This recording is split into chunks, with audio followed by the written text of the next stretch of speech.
금리 인하에 대한 거는 결국은 달러를 갖고 있을 필요가 없다는 거잖아요. 그럼 원자재를 찾게 돼 있거든요. 달러 가치가 떨어지면 내가 달러를 갖고 있을 필요가 없으면 무엇을 사두는 게 좋을 텐데 부동산을 살 수도 있고 주식을 살 수도 있고 원자재 살 수도 있는데 원자재 안에서의 강도를 보면 전 메탈이 가장 덜 올랐다는 측면.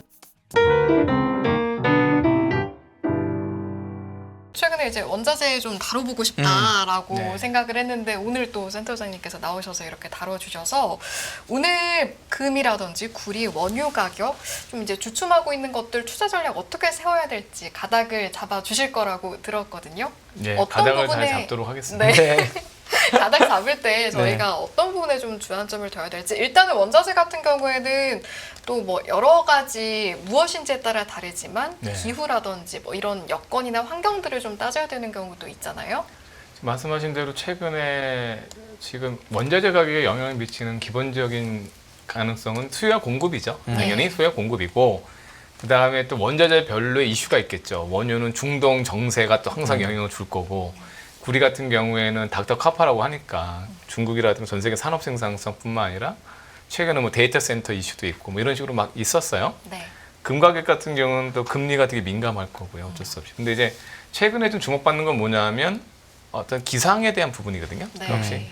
저는 이제 정유화학 예능을 오랫동안 해왔으니까 그 미국의 이제 멕시코만 쪽, 걸프만이라고 하는 그쪽에 정유서하고 원유 정제 설비가 많잖아요.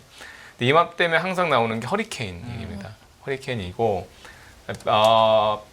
베릴이라고 하는 허리케인이 있었어요. 베릴. 근데 그 베릴이 이게 지나가면서 상당히 많은 긴장을 했는데 다행히 7월 첫째 주였거든요. 7월 8일. 근데 다행히 열재성 저기압 낮아지면서 뭐 정유소가 잠기지는 않았지만 그런 부분들은 과거 경험적으로 가격에 충분히 영향을 줄 수 있습니다. 그래서 잠깐 화면을 좀 보시면 이게 좀 네. 심상치 않아서 좀 화면을 잠깐 보고 말씀드릴 건데요. 네.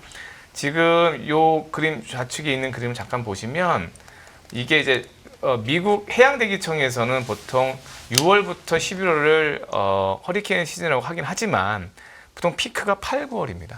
통상적으로. 그런데 이제 이례적으로 평년보다 베릴이 좀 앞서 빨리 왔고요.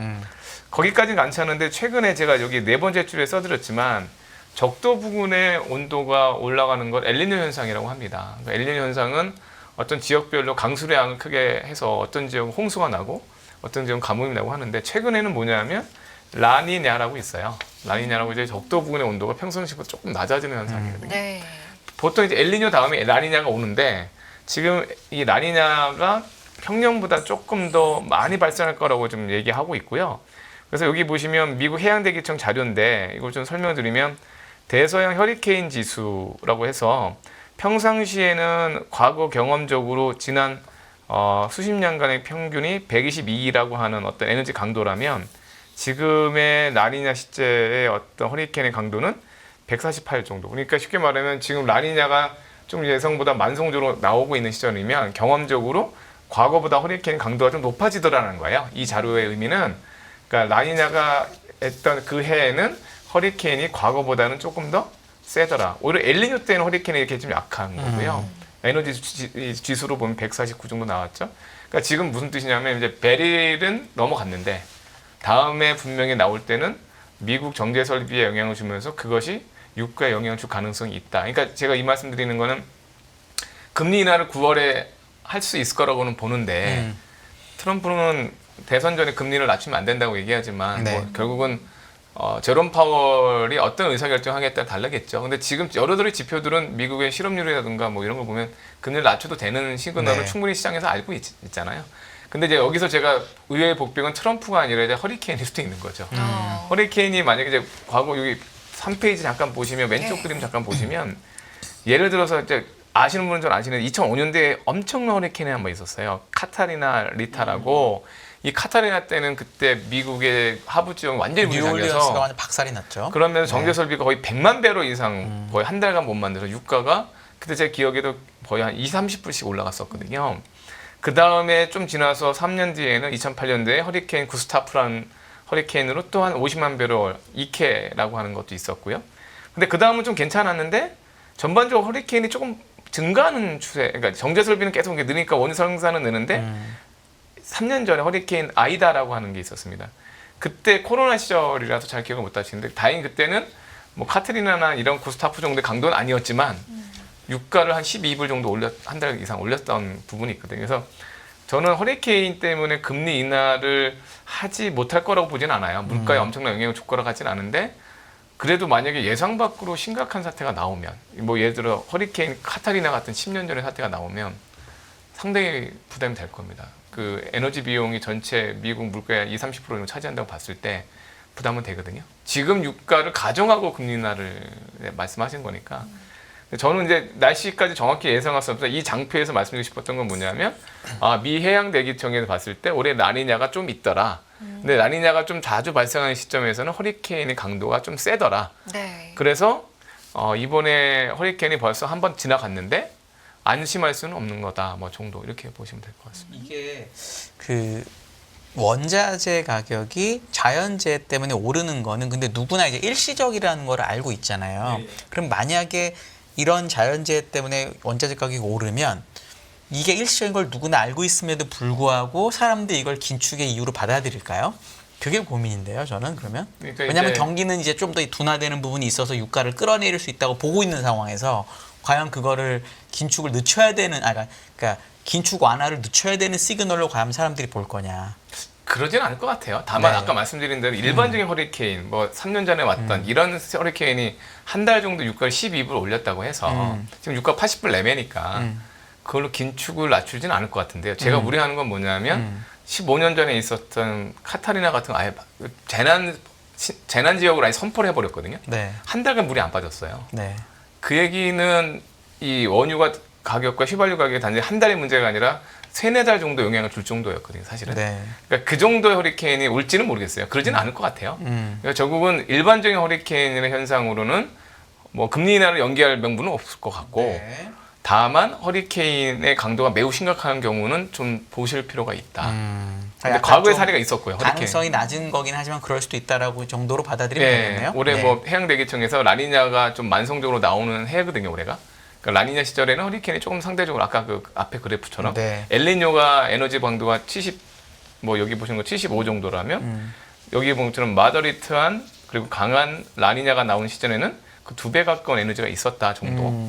이건 확률 게임이니까 꼭 맞지는 않겠지만 네. 그게 있다는 참고적인 거고.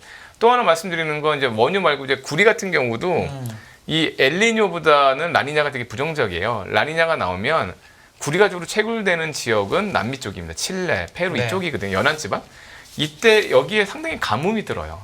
뒤에 또 자세한 장표는 나중에 말씀드리겠지만 구리 편에서도 말씀드리겠지만 그래서 먼저 선제적으로 말씀드리는 거는 하여튼 라니냐가 있으면 남미 쪽에 이 페루나 이쪽에 강수량이 크게 줄면서 가뭄이 있는데 가뭄이 구리랑 무슨 관계가 있냐?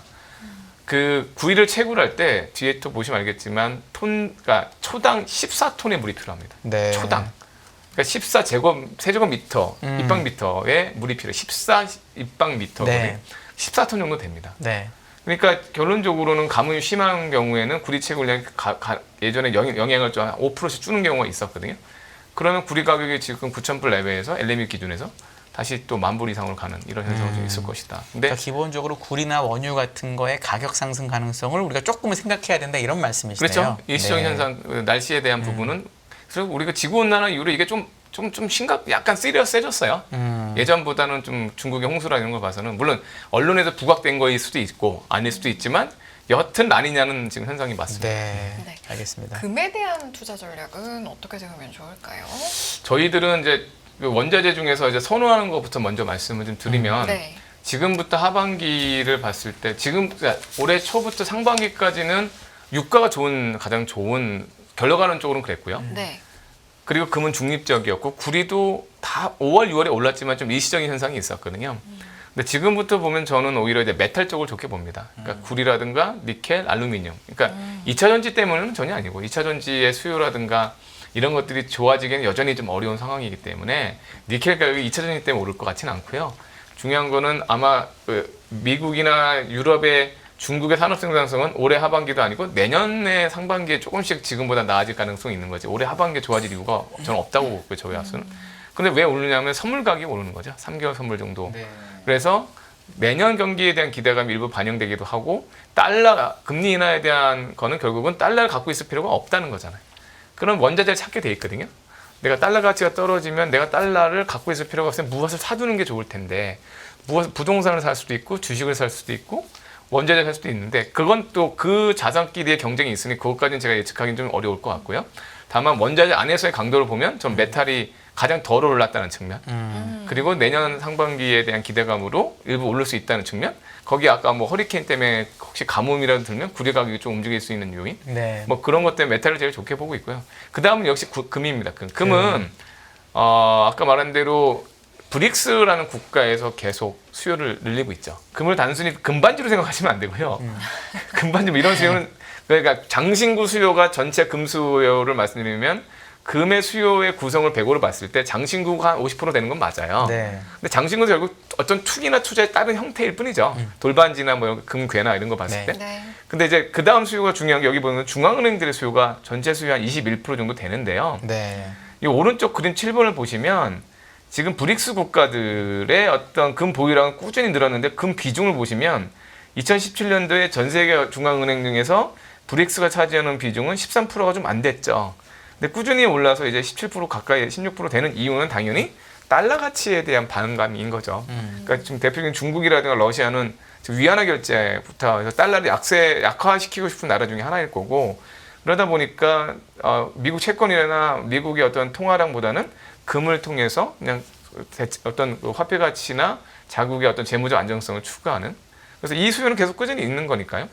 근데 이제 뭐 그것 때문에 금가격이 좋을 거냐 그러면 너무 나이브한 생각이고 그 아까 말한 대로 금리 인하의 최대 수혜주 금리 인하가 맞다면 네. 최대 수혜주는 금입니다. 요 화면을 잠깐 보시면 저희가 몇 달 전에 리포트를 썼었는데 저희가 여기 보시면 74년 이후로 연준의 금리 인하 시기가 총 11번이 있었습니다. 네. 크게 보면. 근데 그때 동안 평균 금가격은 10번을 상승했고요.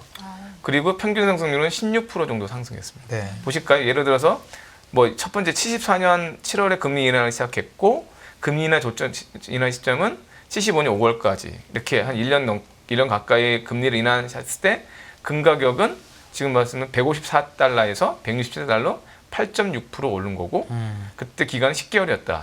근데 그중에 이렇게 70년대부터 현재까지 금리를 인하했던 시기에서 빠진 날도 있어요. 보시면 여기 보시면 90년도 걸프전 직후에 90년 7월부터 92년 10월까지 금리를 인하했지만 금가격은 1.8% 빠지기도 했죠.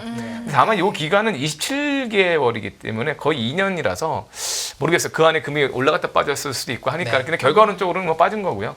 물론 어떤 뭐 예를 들어서 45% 상승한 시점도 있었고 뭐 이렇게 평균을 내보면 그냥 산술 평균적으로는 한 15.6% 상승을 했습니다. 그러니까 그만큼 금 가격이 금리와는 민감할 겁니다. 물론 원유도 민감한데 그럼 원유는 추천 안 한 이유는 뭐 뒤에 설명드리겠지만 원유는 아무래도 지금 수요가 좀 계속 더 둔화돼. 원유는 실물 수요가 훨씬 중요하거든요. 경제가 둔화된다는 것 그쵸. 때문에 미국이. 그러니까 네. 경제가 둔화된다는 것 때문에 리얼 디맨드도 줄지만 네. 경제가 둔화된 걸 알기 때문에 투기적 수요는 더 그렇죠. 줄겠죠. 네. 그러니까 원유 선물을 빼서 다른 선물을 사는 거거든요.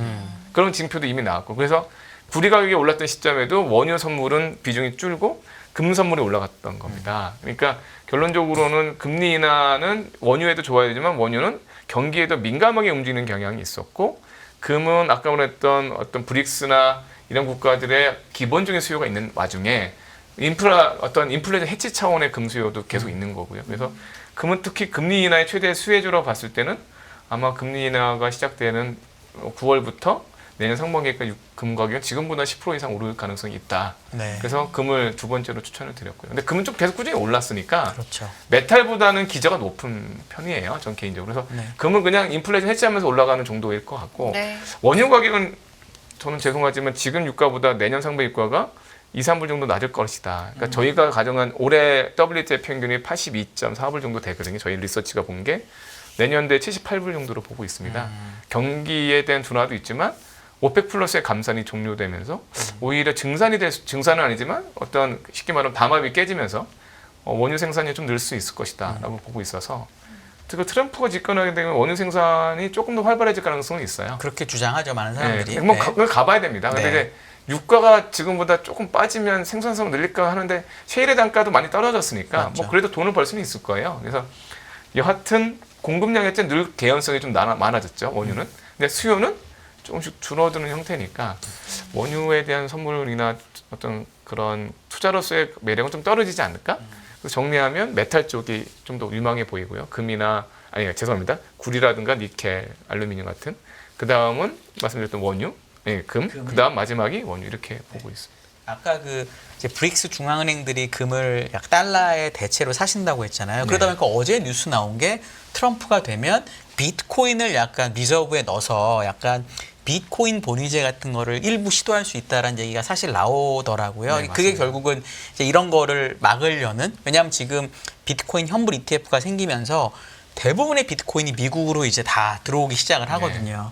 그럼 그런 차원에서 혹시라도 금이라고 하는 이 절대적인 안전자산의 지위가 흔들리면서, 은이 사실 옛날에 절대적인 안전자산이었는데 지금은 은은 이제 그렇게 안 됐잖아요. 혹시 금이 트럼프 되면 그렇게 될 수 있을 가능성이 조금이라도 있을까요? 너무 이게 긴 얘기긴 하지만.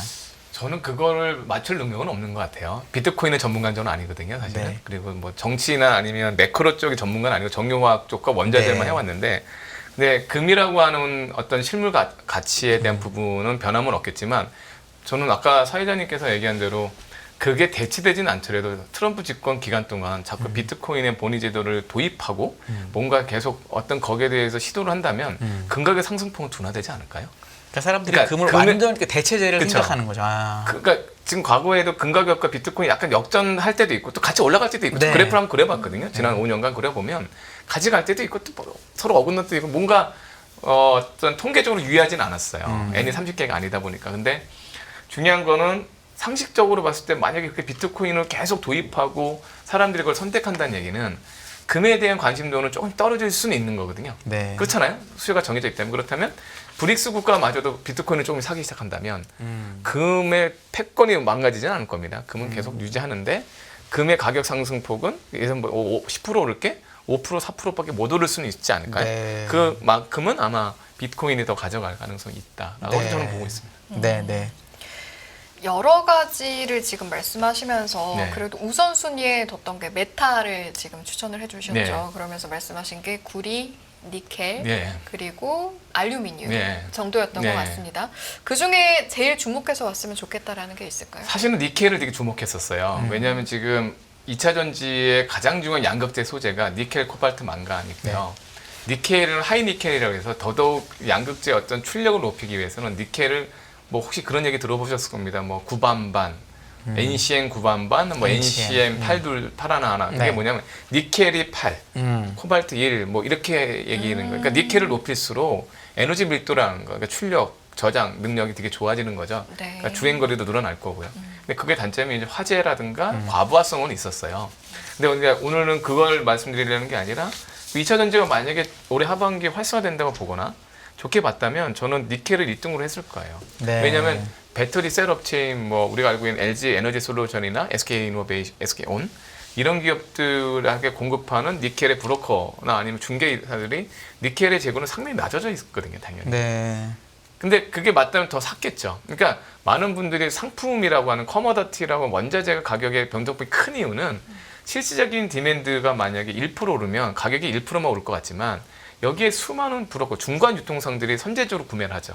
그러니까 리얼 실질 수요가 좋아지기 전에 투기 수요가 몇 배 오르기 때문에 가격이 그렇게 많이 점프를 하고 그 반대도 마찬가지죠. 조금이라도 실물경기가 나빠질 것 같으면 이 투기적 수요가 다 재고를 떨이를 쳐버리면서 가격이 폭락하는 경향이 나온 거잖아요.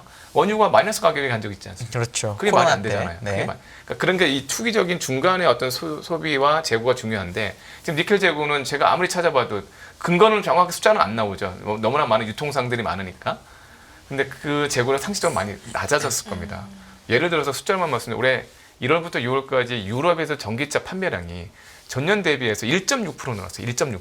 거의 는 게 없는 거죠. 그렇죠. 그거는 저는 맨 처음 되게 충격적으로 봤는데 그래서 한 3, 4%는 늘 줄 알았는데 1.6% 늘었다는 거는 일반 차보다 더 안 팔렸다. 네. 그래서 볼 수도 있는 거거든요. 미국은 그나마 4, 5%, 5점 몇 프로가 늘어났어요. 1월부터 6월까지 전기차 판매량이. 이건 되게 처참한 거거든요. 그런데 거기서 니켈, 물론 니켈은 원래는 니켈 도금 강판이라든가 일반 산업재에 많이 쓰여서 니켈이긴 한데 뭐 녹쓰는 걸 방지하려고 하기도 했고요. 근데 이제 니켈의 수요의 상당 부분이 또 양극재로 가고 있었거든요. 그것이 가격을 많이 올려왔었고 그 부분은 기대하기 어려서 니켈은 조금 제가 제외를 시켰고요. 대신 구리는 조금 계속 관심 있게 봤던 게 구리에 대해서 장표를 두 가지 보시면 저는 구리는 좀 미스터리한 부분이 있다. 근데 제가 보기에는 구리 가격이 오르는 두 가지 이유는 아까 말씀드린 대로 내년 경기에 대한 기대감과 가격이 오르지 않았다는 기저가 첫 번째일 것 같고, 그러니까 값이 오른 것만큼 악재는 없거든요. 네. 모든 상품은. 근데 두 번째는 유가도 금도 많이 올랐어요. 지난 2, 3년간. 두 번째는 뭐냐면 원유 선물을 빼서 메탈 선물을 살 가능성이 좀 더 있다. 제가 아까 모두에 말씀드린 것처럼 투기적으로 하는 분들 입장에서 원유가 안 될 것 같다는 생각이 드는 순간 대안을 찾게 돼 있고, 그 대안으로 금을 사기에는 좋은데 아까 말했던 비트코인 얘기도 조금 있고, 금은 항상 보유할 가능성이 있거든요. 포트폴리오로. 그럼 그중에 비워놨던 것이 메탈이에요. 네. 그래서 저는 그 메탈 중에서 니켈을 사면 좋은데 니켈은 아까 말했던 2차 전지 때문에 그렇고 금이라고 보거든요. 그래서 금은 투기적 수요가 1차적으로 가격을 올릴 거고, 그러면서 리얼 디맨드 수요로 가격이 구리가 죄송합니다. 네. 구리 가격이 투기적 수요로 한번 오르고 그다음에 실질적인 수요 증가로 또 오르는 이런 모습일 것 같아요. 그래서 진짜 재미있는 그림을 하나 보여드리면 여기 네. 17페이지 보시면 저희가 구리 가격이 언제 올랐냐면 5월, 6월에 조금 올랐었어요. 네. 그러니까 지금 구리 가격이 6월 중순 이후로 좀 옆으로 기고 있습니다. 네. 사실. 근데 구리 가격이 올랐 당시가 이때거든요. 5월, 6월. 근데 이게 뭐냐면 재고량이에요. 그러니까 좀 설명드리면 요 밑에 파란색이 이제 시카고 그 코맥스에 있는 지금 보시는 것처럼 구리 재고고요. 네. 이건 변함이 없었는데 뭐가 많이 올랐냐면 여기 SHFE라고 써 있습니다. 이게 네. 상하이 메탈 거래소거든요. 상하이 메탈 거래소. 그다음에 LME는 런던 메탈, 그러니까 런던에 있는 상하이 재고인데 런던 재고나 미국 재고는 2024년 조금씩 좀 줄어가지고 늘진 않았어요. 근데 그때 뭐가 되냐면 중국의 재고가 좀 늘었거든요. 네. 늘었고 전반적으로 LME 구리 여기 보시면 가격 우측을 보시면 이렇게 물론 재고가 오르면서 오른 적도 있지만 전반적으로 좀 가격 재고가 낮지 않은 상황이었는데 중국 재고가 가격이 올랐거든요. 이게 설명이 약간 애매해요. 그렇죠. 중국 재고가 올해 연체율로 좀 올랐다는 건 중국 경기도 안 좋았고 중국의 최대 소비, 그러니까 구리의 세대 재련이자 소비지가 또 중국이거든요. 아무래도. 근데 그쪽에 재고가 있다는 거는 좋은 뉴스가 아님에도 불구하고 LME 구리 가격이 좀 올랐단 말이에요. 특히 이때 5월, 6월에. 그런데 이거를 저희가 찾아보니까 결국 요 그래프를 보시면 될 것 같아요. 그림 17번에 보면 뉴욕 거래소의 WTI와 구리 투기적 승 포지션 추이입니다. 정확히 5월 중순부터 6월 사이에 보시면 CMX 구리 투기적 포지션은 지금 계약수로 보시면 30만 계약에서 거의 40만 계약으로 30% 이상 증가를 했다는 거고요.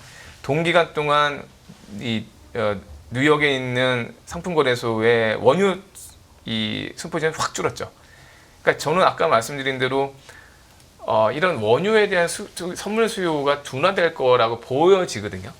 보여지면 어딘가로는 물건을 살 건데 주식이나 채권 말고요. 그거는 아예 금융상품은 다른 개념이고 네. 원자재 펀드 아니면 원자재 전문 투자가들은 아마도 원유를 버리고 구리를 살 가능성이 높아졌다. 그리고 지금 같은 현상들이 조금 더 진행된 가능성이 있다라고 보고 있어서 구리를 좀 네. 추천드렸던 거예요. 그 배경으로 왜 여기에 자금이 모이는지를 들어가 보면 최근에 뭐 열광적인 키워드라고 하면 AI잖아요. 그리고 거기에 따른 뭐 데이터 센터든 전력 관련된 부분이든 끊임없이 사실 키워드가 쏟아져 나오는데 구리도 사실 데이터 센터에 들어가는 부분이 있기 때문에 이것도 꽤나 작용했다고 볼 수 있을까요? 저도 주식을 분석한 기업 분석 애널리스트를 오랫동안 해왔잖아요. 그러니까 주식을 해보니까 제가 보니까 이제 이런 표현을 해도 되는지 모르지만 뭐 장타 종목이라고 있었어요. 그렇죠. 그러니까 좀 짧게 가는 게 아니라 한 3-4배, 뭐 5배, 이렇게 6배. 근데 그렇게 갈 거라고 보는 애널리스트 저도 그렇게 못 맞췄거든요. 그럼요. 예전에 보면 2005년, 6년 이렇게 보면. 근데 결국 우리나라 지수가 뭐 1000에서 3000까지 간 것처럼 그렇게 뭐 5배, 10배 간 기업들이 있었는데 거기에 특징이 뭐냐면요. 스토리텔링이 돼요. 그런 기업들은. 그러니까 지금 데이터 센터 얘기하다가 왜 그런 얘기, 뭐 이상한 얘기를 하냐고 할 수 있지만 결국 주식도 마찬가지지만 커머더티도 원자재도 지금은 수요가 이런데 5년, 10년 뒤를 보세요. 이런 이유 때문에 수요가 늘 겁니다. 그러면 투기적 수요부터 나올 수밖에 없잖아요. 네. 지금 설명을 좀 장표로 보고 말씀드리면 네. 실질적인 디맨드는 당장은 별로 크진 않아요. 보세요. 여기 두 번째 슬에 써드는 것처럼 미국 데이터 센터 분석을 해보니까요. 1메가와트라는 게 생길 때마다 27톤의 구리가 필요하답니다. 네. 27톤. 밑에도 여기 써있죠. 카퍼 컨텐트 오브 데이터 센터라고 해서 메가와트당 27톤이 필요한데 우리가 조사를 해보니까요. 미국의 데이터 센터가 다 지어진다고 가정을 해보면 2030년까지 38만 톤이 필요해요, 구리가. 그럼 이게 좀 어느 정도냐 하면 지금 올해 예상되는 구리의 총 수요는 3천만 톤 내외입니다. 전 인류가 쓰는 구리가 3천만 톤 내외라고. 그러니까 아마 1.3% 정도예요. 근데 이게 이제 2030년까지잖아요. 냉각이 그렇죠. 물론 여기에 반론은 뭐냐면 미국만 데이터 센터가 있지 않고 유럽, 뭐 중국. 그래서 저희가 보면 한 2030년까지 200만 톤 정도가 필요할 수도 있겠다.